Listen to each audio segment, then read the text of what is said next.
హైదరాబాద్లోని కొత్త మెట్రో రైళ్లకు నిధుల కొరత బ్రేకులు పడనున్నాయా? మెట్రో రైళ్లు వరుసగా నష్టాలను చవిచూస్తున్నాయా?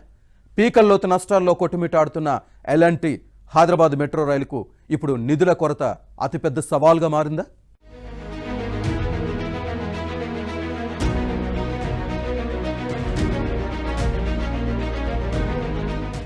హైదరాబాద్లోని కొత్త మెట్రో రైళ్లకు నిధుల కొరత బ్రేకులు వేస్తోంది.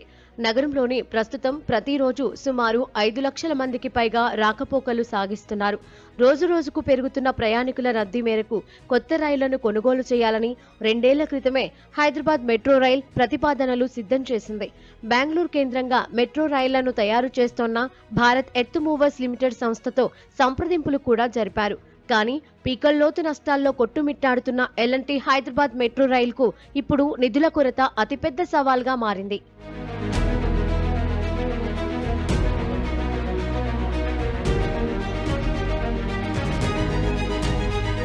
హైదరాబాద్ నగరంలో మెట్రో రైళ్లను ప్రవేశపెట్టినప్పటి నుండి వరుసగా నష్టాలు నమోదవుతున్నాయి.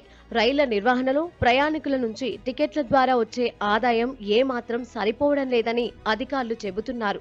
ప్రతిరోజు 57 మెట్రో రైళ్లు సుమారు 1050 ట్రిప్పులు తిరుగుతున్నాయి. ప్రస్తుతం 2 కిలోమీటర్ల కనిష్ట దూరానికి 10 రూపాయల నుంచి గరిష్టంగా 26 కిలోమీటర్ల ప్రయాణానికి 60 రూపాయల చొప్పున ఛార్జీలు అమలవుతున్నాయి.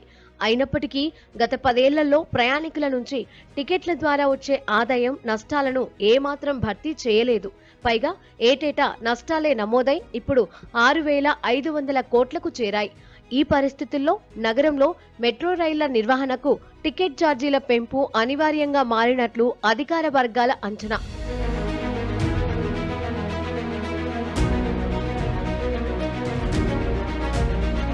ప్రస్తుతం హైదరాబాద్ నగరంలో 57 మెట్రో రైళ్లు ఉన్నాయి. ఒక్కో ట్రైన్కు 3 కోచ్లు ఉంటాయి. 1000 ట్రిప్పులకు పైగా తిరుగుతున్నాయి. మరో 10 రైళ్లను అదనంగా కొనుగోలు చేయగలిగితే 30 కోచ్లు వినియోగంలోకి వస్తాయి. దాంతో కనీసం రోజుకు 1.5 లక్షల నుంచి 2 లక్షల మందికి అదనంగా ప్రయాణ సదుపాయం కల్పించేందుకు అవకాశం ఉంటుంది. 3 కోచ్లు ఉన్న ఒక ట్రైన్కు 65 కోట్లు ఖర్చయ్యే అవకాశం ఉంది.